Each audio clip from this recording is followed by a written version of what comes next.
That is going to give us some really good clearance in order to hit the E30 subframe. So we're gonna hit those three, make a plate there. That's gonna clear the downpipes, and it's gonna be a really good poignant location for the on the E30 subframe. On the driver's side, we're gonna be using these 4 mount locations. Everything is perfectly square, which is really nice. We just have to make basically a plate, drill the holes, and make sure that everything lines up. And the mount is actually gonna come basically out here like this, and it's gonna come down. Remember, the steering column comes right over there like that, so we need to make sure that we clear that. But all we're doing today is we're just gonna be making the plates. So let's just make all the plates that we need and get started there. All right, so now I got my 2 templates, one for driver's side, one for passenger side, right here. Dimensions will be in the E30 N54 Swap Guide. Actually, the E30 612 will be updated to have these dimensions as well if you were ever to make your own plates and your own custom engine mounts. What we need to do now is we need to cut this stuff out of steel, and we need to cut and drill the 1/2-inch holes required for placing the bolts in the right pattern that we require. All that information is in the N54 Integrator's Guide specific to the E36 chassis, all the bolt hole locations. We need to drill with a 1/2-inch bit, and we got 4 holes here, we got 3 holes here, and we need to go through a really long time lapse of how I build these things and cut them up and drill them out.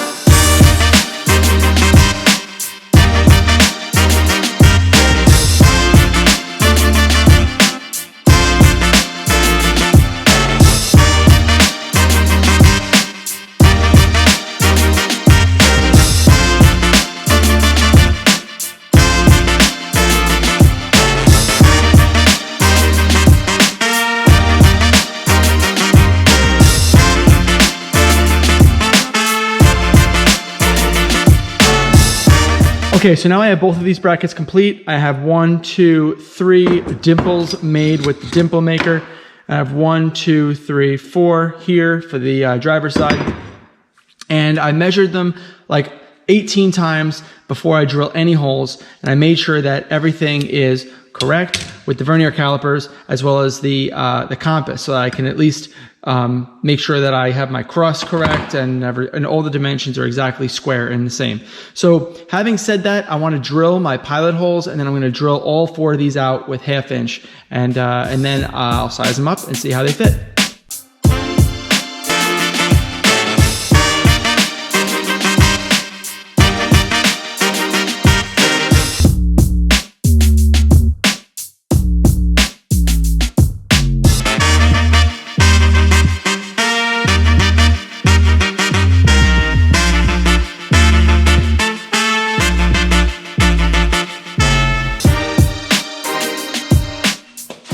Okay, we've got our bracket. Actually, it gets installed like this. We're gonna smooth out these edges a little bit more, but let's just see how they fit. Let's see here. So far, it looks pretty good. Can't really complain. Pretty tight.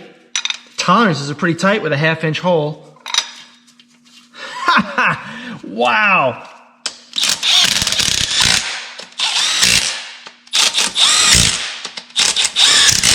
Look at that, huh?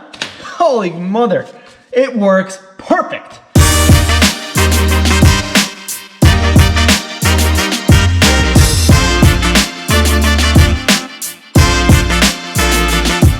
Okay, so if you remember on this side, we were going into this hole, this hole, and this hole. I'm gonna make a triangular bracket. So here is that bracket. I believe it goes on this way. Let's get at least one of them started just to see what the damage is.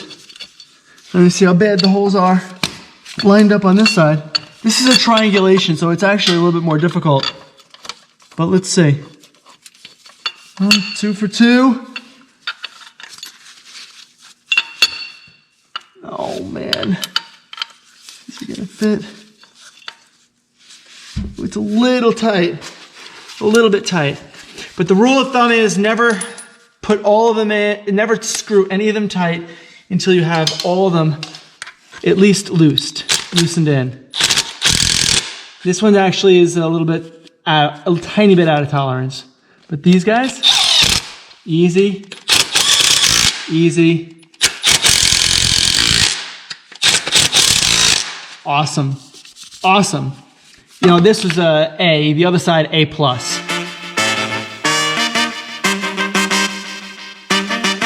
Okay, now that we have the M54 pads installed onto the actual block, we need to make the pads for the 88 poly bushings provided by Garagistic. These are basically E30 M30 bushings that are gonna be resting right on the E30 subframe. We're gonna make a pad that mimics the shape of the round part of that mount, but then we're also gonna make it a little bit elongated so that the actual tube or pipe, the actual mount, the bracket, will end up having a place to weld onto so that we can still access the bolt from the top when we disconnect. This is 1.75 inches, 1 3/4 inch by 1/8 inch thick wall steel tubing. We're gonna end up bending this tube into the right location that we need so we can basically connect the dots from the block down to the pad. So we're gonna do that. I'm gonna take measurements of the length, the angles, and any bend radii that I make on this will all be recorded. Okay, so we got our box of goodies from Garagistic here. Opening this up, we got our 88 poly bushings for just about everything that we need on this car. We have our rear subframe.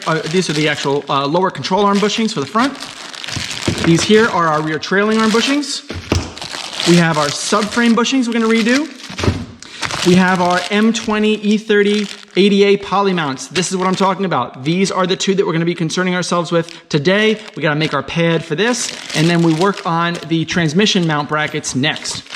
And here is our rear differential carrier, and of course, our 80A poly, let's open this up real quick, shifter bushing that goes right, this is just a plug and play, this is awesome. This is gonna make our shifter feel a lot tighter. It's going to be a direct fit install, and I'm actually pretty impressed. This is actually really slick looking design. This is a custom a laser cut part by Garagistic. They basically have a custom 88 poly mount that they press in. They hang it in there really nicely with a circlip, bolts right into the frame. This is gonna be nice. This is gonna be perfect. I'm very excited about putting this guy on. But let's get going with the poly mounts.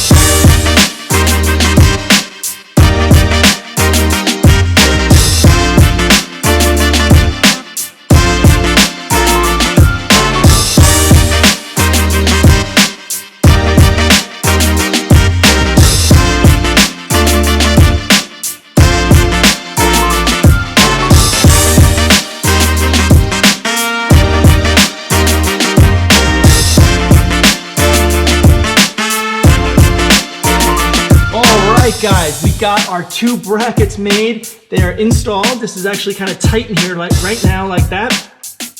As you can tell, I actually redid this side to be longer than this side. Why? Because my mount on the driver's side is actually going to be mounted right on top of this. So it's going to basically come out and over, and I needed to clear the steering column. So I wanted to make sure that I had enough room.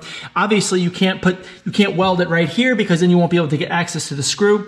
So I put it here, and that'll allow the actual bracket to be mounted to something, and that's why I made this offset. The offset on the passenger side is a lot larger. Why? Because I might not actually be mounting on the top. Because of the weird way that the downpipes work, the downpipes basically come here, and they go down and over. I might need to take my mount from the engine side and swoop underneath, and I might tap into it right on the bottom, which means that that pipe that I make, that bracket that I make, will end up mounting to the underside of this. So it's gonna be a funky looking bracket, but I'm gonna dimension it all for you guys, and you'll know exactly what it looks like and how to make it yourself. Who knows? Maybe I'll end up selling a welder's kit, which is basically just the parts that you need to weld together yourself. We'll see. But for now, the brackets are done. The brackets on the block are done. The brackets on the body are done. And now I just need to connect the dots.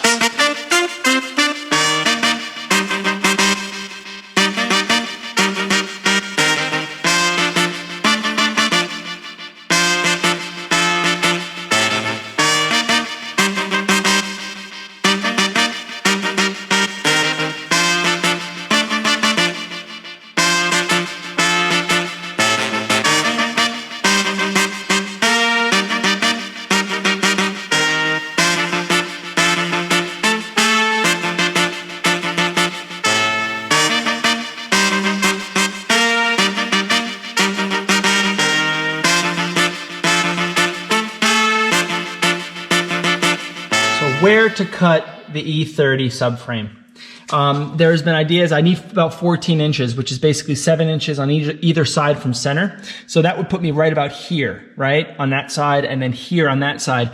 I don't mind doing that. The problem is that I would really like to have a lot of room for the exhaust manifolds to come down here, right? And it's very important to make sure that the exhaust manifolds come down. And I also want it to be symmetrical about the center line. So if that's the case, I'm thinking that my best bet is probably to cut right along the line of the engine mount bracket, because I can also stiffen up the bracket as I'm cutting this and making a weldable piece here, and then making a piece that comes across, right? And then I can move the steering rack where I need to in order to clear. But I want to cut the rack, I want the subframe, I want to get the engine in, and then I want to see as far back as I'm pushing the engine where everything falls and where the rack is going to be best placed, because you really got to be careful not to have the rack too far forward or back, up or down. It's very important that you control your bump steer. Is something that I worked out on a lot with that car. And I think that the E31 is actually going to be immune to it now. I want to make sure that I don't have that problem here too. So lessons learned. So actually, I think I just want to basically make a cut fresh across here, fresh across there, and then fit the engine. So let's do that.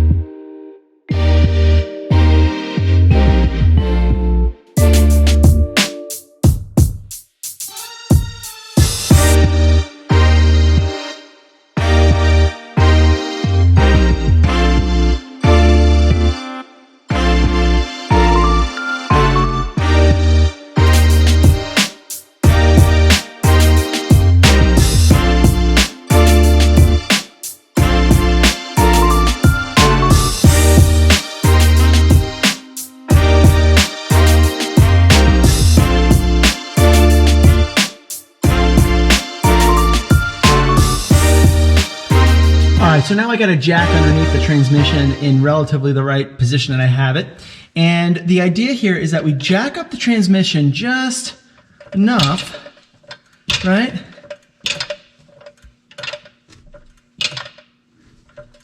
Going in there, sitting in the tunnel quite nicely. I got some resistance, right? That means that I've hit the top of the transmission tunnel and I just need to back it off just a smidge. That is exactly where I'm probably going to want this to be. Okay, and then we can make our transmission brackets from that. All right, this is not the final engine position, but it is pretty darn close. There's my pad at the N54. There's the pad on the E30. I'm going to make some bracket here that connects the two. That's going to be pretty easy. I have a clearance issue on the compressor. I got to figure that out. And I have just about as much clearance as far back as I can go without hitting the E30 firewall. There's some sound deadening material here I might remove. I'm not sure yet. As far as the passenger side clearances go, I'm going to have an issue on the charge pipe. I got to figure out what I want to do with that. Yes, I do know I need to plug that, and I will. I'm going to rebuild the turbos anyway with the new gaskets and do wastegate rattle stuff. So that's all going to be done too. But so far, I think I can handle the rattling issue on the clearances issue on the. It's getting late, guys. On the passenger side. Let's talk about the passenger side motor mount bracket. So far it doesn't look too bad. You can see here that this bracket is obviously here. This bracket is obviously up there. And I need to connect this one to this one with some bar. This guy is obviously movable. I can move it wherever I want, you can see. And I want to make sure that I get the right location. The engine has to be sitting exactly where it needs to be, up and down. So I have to make sure that it's in the right position before installing any of this stuff, right? I think I'm in a pretty good spot right now. I don't think this is going to be too difficult to do. Just make sure that I have everything correct. Remember what dictates the engine position, right? What dictates the engine position is the squareness of the guibo. The guibo to the drive shaft output needs to be square. It needs to be flat on all surfaces. All three of these mating points need to be completely flat, and it can't be any type of undulation or angle associated with it. So the transmission angle is associated with it. The engine mount engine mount bracket angles are all associated with it. And I dictated this pretty well in the E36 write-up. So I'm not going to really go into the level of detail on the E30. I'm just going to try to execute. Yeah, the transmission mount bracket is actually going to be pretty straightforward. There's a location here. Okay, the slider. the slider right here too. And then just basically bolt onto these guys. So it's definitely going to be a custom bracket. It's just a matter of how to implement it.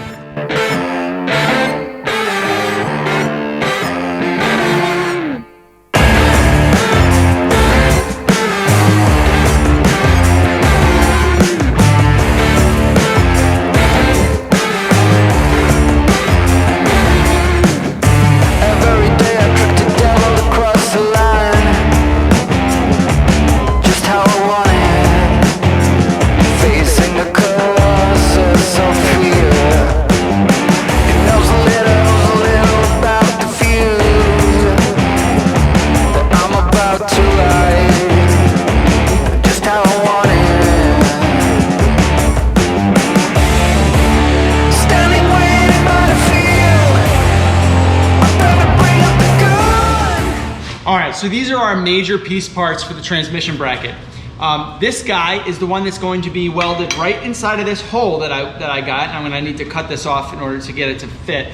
But there's gonna be a hole right here that's gonna butt up against the driver's side. This is for the passenger side. These two here are through pipe that you're gonna use a 13mm socket to get in order to install the flange nut on the underside. So this is gonna be accessible.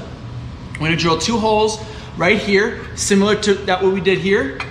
And they're gonna be a little bit more elongated here though, to allow for this to go through and actually support the transmission at the exact locations we need. So this is actually be pretty slick the way that we're doing this. All these piece parts are very easy to fabricate. You're talking about hole saws, drilling with 5/16, and basically just stock steel. So this is actually pretty easy to do. So let's get under the car, let's weld this piece up, let's get this hole in, get this bolted on so we can figure out exactly where these guys are gonna reside. So first, let's get this on, just like this.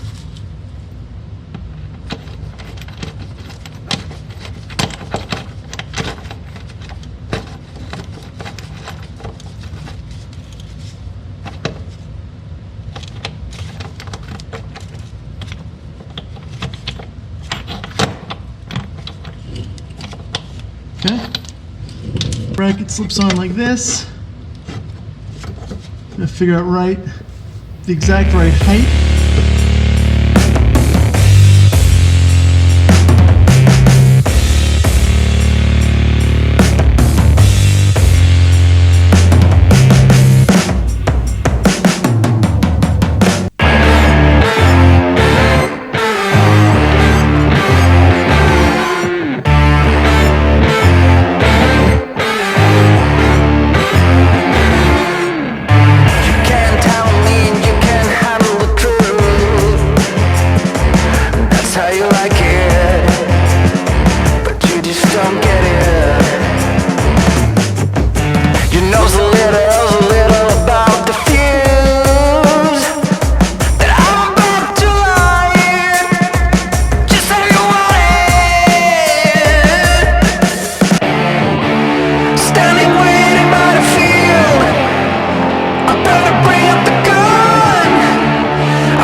Not happy right now. I finished the whole bracket. It looks like this.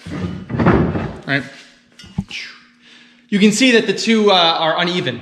The two mounts are uneven. They should be exactly symmetrical, and they're not. I didn't realize it at the time I was making it, but one of the jacks that I had holding up the engine to tilt or rotation actually leaked a little bit, and the engine sagged. So I got to jack it back up. I have to cut these off and I have to re-weld them in the right locations. Lucky for me, I only have to just cut the mounts and reposition them. That's not a big deal. But it's kind of a pain in the butt. So I'm going to do that really quick. I'll show you the final product, and then we'll move on to the engine brackets.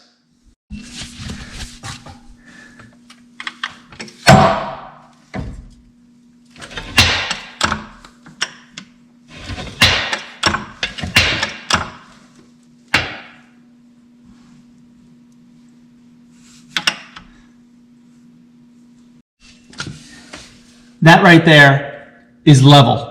It was not level before. It was sagging. Bad, bad, bad, bad. Gotta redo it a little bit now. No big deal. It happens.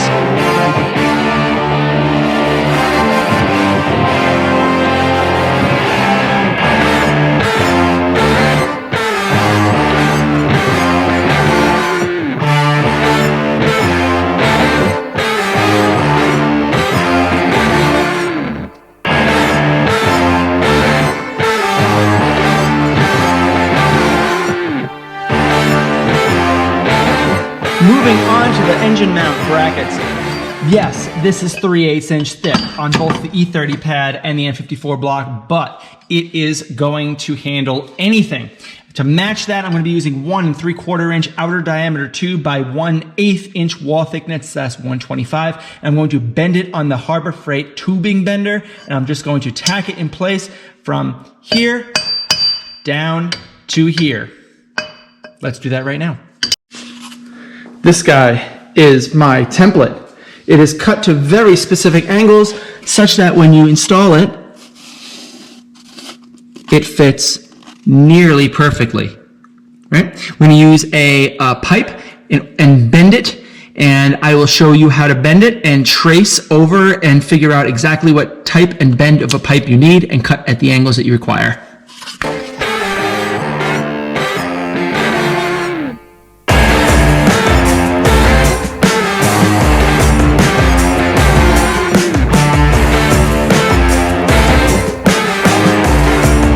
So now this is the pipe that I bent, and this is the piece. So I need to make sure that these lower mounts and these upper N54 mounts kind of conform to the trace. And as you can see here, I'm going to need to cut the pipe, obviously. But it seems like I can easily cut the pipe here and right here, because the angle of the paper, of the cardboard, is already set. So as long as I make this at least traceable to the exact height, I mean, don't worry about like the extra lines that I made, that's kind of stupid, but it's really from down here to up here are your constraints of your design. So what we want to do is we want to cut this pipe here, and we want to cut it here at this angle, and it should really just bolt right on. Well, bolt, it's cut, weld right on. It should be pretty easy. So let's do that right now. Every day I trick the devil to cross the line, just how I want it, facing the causes of fear. He knows a little about the fuse that I'm about to light, just how I want it. Shaven and pressed. Let's see how it fits. Oh, perfect. Perfect. Let's see if I have access. Yeah, I should have access for a socket. Good access both sides. Side isn't overhanging. Underside good. Lay some tacks. We are done with this side. Standing waiting by the field, I better bring up the gun, I better bring up the thunder, start firing.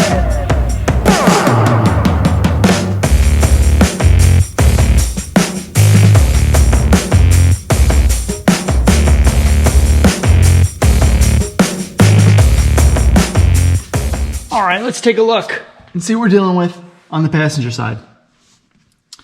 You can see I installed the exhaust headers, and the reason I did that was to make sure that I understood exactly where my clearances needed to be in order to fab these mounts. And it seems like I have a pretty good amount of clearance here between the actual bracket and the bracket on the N54. So things are actually looking pretty good here. I want to make sure that I have accessibility to the O2 sensors. Seems like it's pretty good there. And I mean, what else? What else have I got here? I think I want to take a tube and put it right here. And I want it to come out like this. And I want it to kind of fork over the mount. So I want to split the pipe and then have it kind of butterfly over the actual mount there. So let me see if I can twist it a little bit more. That might work. That might work. It'll need to bend in too, but this is going to be the weld patch. I need to make sure that I have access for this bolt here. Also, it's not going to work at all. So I have to make sure that I got that. So let's take a look and see what I can do.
Here, they are all removable. I got 2 gussets in here, although I have to add a 3rd gusset up atop for up and down support. The pipe itself has a split in it that goes to the mount that I put on the E30, and the mount here is bolted to the subframe. So everything seems to be installed correctly. I do need to take these off and obviously gusset it and shave it down and sand it and clean up all the welds and everything. And of course, this bracket is complete as well. It just needs to be removed and gusseted and updated and painted. And now this thing is basically sitting on its own. I haven't taken that off yet, but I will take that jack off now. And let's take a look, huh?